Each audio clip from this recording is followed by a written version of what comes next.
Welcome to Just the Two of Us Homestead. We are Colleen and Frank, and we live in the perfect size homestead just for us in southwestern Quebec. Gardening, growing food, and preserving is one of our passions. And our barn animals, we love them so much, they're just like pets. And we're so fortunate to be able to live our lives as we do. Each and every day is a blessing. Hi, everyone. I don't even know really where to start. It's been 2 weeks, I think, since I put out a video, and I first want to apologize for that. I'm really, really sorry. It's not like me not to, like when I kind of commit to something, to not follow through with it, not to do something. It's the longest span since I started this, or we started this, like a year and a half ago almost, that it's been this long since I put out a video. And it's been on my mind all the time. Every day I'm thinking about it. Every day I'm thinking about you guys. I truly miss you. I miss the interaction. I miss the fact that it gives me something to look forward to. But I'll say the past 2 weeks, but honestly, the past few months, I have been very, very sick, ill, whatever you want to call it. It has taken me, sorry, Mrs. Crackers is laying an egg, so Crackers is being extra squawky. It has taken me a month with Frank's help to plant the garden, and it has been the hardest physical thing I have done in my life. I just wasn't capable this year. I have never been in so much pain, and pain with weakness. I'm weak. Like, I can feel myself trembling right now, because just getting ready to do this took so much energy out of me. And I wanted to do it. The desire is always there. No matter what I do, I always have the desire. So taking a month to do this garden is ridiculous, and with Frank's help. So one of the things we've decided is, and Frank brought this up at the end of last year's gardening season, is we're not going to do the in-ground part anymore. That working from boxes is much easier. We're still going to keep the landscape because that'll keep weeds down no matter what. That eventually we're going to convert all the in-ground garden into boxes. We're not going to do it all at once. It's very, very expensive to do that. Not just the boxes, whether we go with wood or all those new fancy aluminum or whatever stainless steel ones there are, but to fill them all. And I'd have to do it in parts. So he brought it up the end of last year. And I thought, why? We have this big, beautiful in-ground garden. And he kept saying it'll be easier on you. And I never thought there'd be a difference, because only in my wooden boxes, I only ever plant seeds. I never really put plants. And there was one point, and I'll try and put in the clip here, when I was planting a lot of squashes. I did it like a squash video. And I'll put the clip in where I was planting, I think it's a honey boat and watermelon. I just threw them in an extra bed because I had 2 extra plants. And I had like one of those aha moments, because I literally took the shovel, dug a hole, and stuck the plant in. So like in this bed, half of it's onions. And then I'm going to put, this is a honey boat. At the other end, I'm going to put a watermelon. And then in between, I have some kale to plant. And I went, oh my gosh, it's that easy? Versus, I don't know, like the in-ground, to plant a plant in the in-ground garden, to me, is a lot more work. Digging the hole is much harder. You have to put a lot more prep into the hole, because our beds are always prepped with the right soil, the right nutrients and all that. I have to prep each hole when I'm doing the in-ground garden. I don't know if I'm explaining that right, because also when I'm in so much pain cognitively, it's very hard for me to focus. So when I did those two plants, I went, oh, maybe that's what he's talking about. I put a plant in one of the boxes, and in 1 minute, less than a minute, I had two plants planted. I went, maybe he's onto something, because I've only ever really put seeds in. So I didn't, I don't know. So I went, he's right. We need to go to boxes. But I always thought doing boxes, I wouldn't have the same square footage as I'm getting from my in-ground garden. But when I kind of laid it all out, and if I really apply the square foot gardening, I'm not really losing much square footage. And I grow a lot of food and we eat all the food, but I really grow in excess because every summer I give a lot of our food away, which gives me so much joy to do. And that's probably why I grow in excess, because I like giving it away. But I could pare down what we grow as far as tomatoes and peppers, because I really don't need that much. I'm usually overwhelmed with it halfway through the season. So I could fit what I grow into grow boxes. So I think that's the key, that what we're going to do. And then maybe it won't take 1.5 people a month to plant a garden. And what was the most heartbreaking to me this year was it took most of the enjoyment out of it, because gardening is my number one passion of all things. And it became something I dread. Every morning I woke up, mornings are usually the most painful for me. And it was like, it felt like I had to go to work every day and what I could accomplish. And I made videos for you guys while I was planting. And this is the part that I'm struggling with also. I'm struggling with a lot of things, but I made the videos through the magic of editing. I made them crackers. I made them so it looked like everything was good, everything was happy, everything was fine. And I did that intentionally, because who wants to watch someone be miserable? Someone, hold on, I'm going to go maybe strangle Cracker's neck. I don't know where I was. So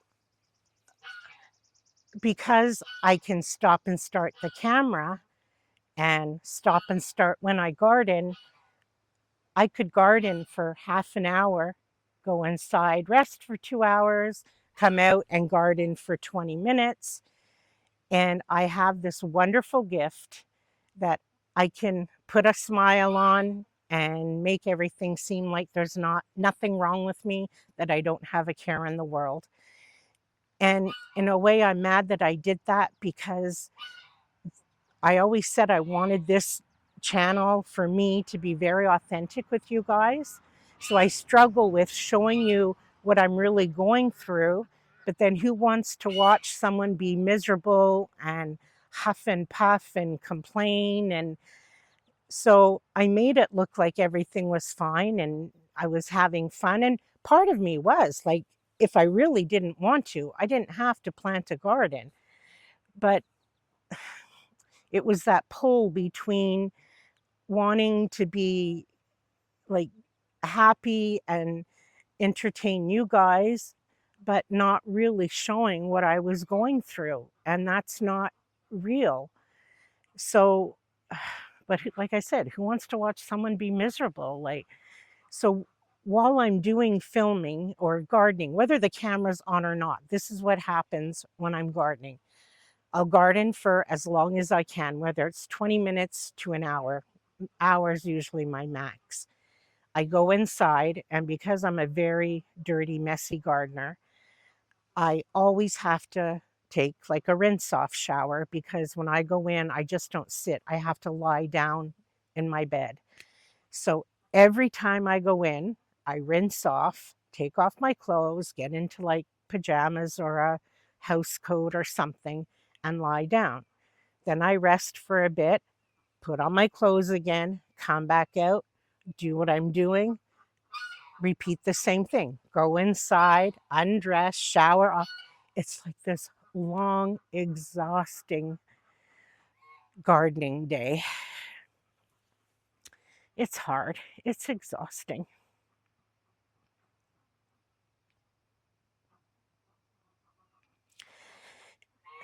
And the thing is, if I don't do the garden, if this passion is taken away from me, I don't have much left. Like, fibro has taken so much from me, mostly physically, but in a lot of other ways too. It's very isolating socially and everything. I can't go a lot of places. I can't commit to go to many places because you're always canceling or the circumstances aren't right and things like that. So this is the only thing I truly had left in my heart that gave me joy. And now it's becoming a double-edged sword. And the past couple of weeks, I even got to the point where I was thinking, why am I even living this lifestyle? Let's just give it up. Like, I don't know. Like, Frank's been struggling a little bit lately too. And then I feel even worse because so much of the burden is on him that, let's just sell it. Let's go like live in an apartment somewhere. But I know realistically that would be a jail sentence for me. So I've been playing this emotional game for the past month and a half, and my body has like maxed out. I go to the doctor in a couple of hours, and nothing's going to change. He's going to say the same old thing, fibro, fibro, fibro. There's nothing we can do. And I just wish I could go to one doctor with him not knowing any medical history, because no matter where I go, any hospital, any doctor, the minute they see that you have fibro, they never look for any other type of diagnosis or any other problem. I could go in with a broken arm and they go, oh, it's fibro. Like, they never look beyond that. They just blame everything on that. And they never try beyond that. And in Quebec, like, yes, we're very, very lucky. We have free healthcare, but I've been waiting a month to see my doctor. So it's not like I haven't tried to get in sooner. A month was the earliest I could get the appointment. But then on the other hand, of like, I'm switching to different things, going back and forth. I'm sorry. Like I said, cognitively, it's very hard for me to focus. Yesterday, I went for blood tests. And we stopped at our grocery store in our little town. It's a chain grocery store, but because it's in our little town, they can raise the prices a little bit more. Well, I hardly ever go into grocery stores. We hardly ever grocery shop. You guys know that. But I went in with Frank, and uh, I couldn't believe the prices. Like, I don't know where I'm living, like, in the world. The prices I could not believe. I had to buy icing sugar, what Canadians call, everyone else calls powdered sugar, which is something I hardly ever buy. I've tried making it on my own, but it doesn't get fine enough.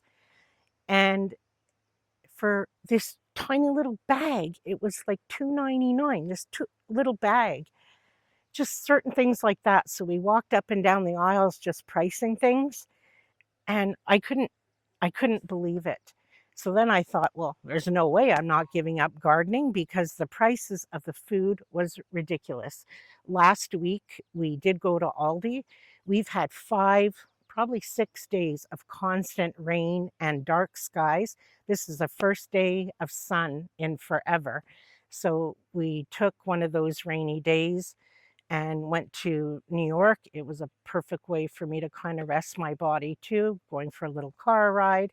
We went to Aldi and just picked up like milk, cheese, sour cream, all the things that are cheaper here that cost cheaper there that cost a fortune here. And that's pretty much all we buy whenever we go there.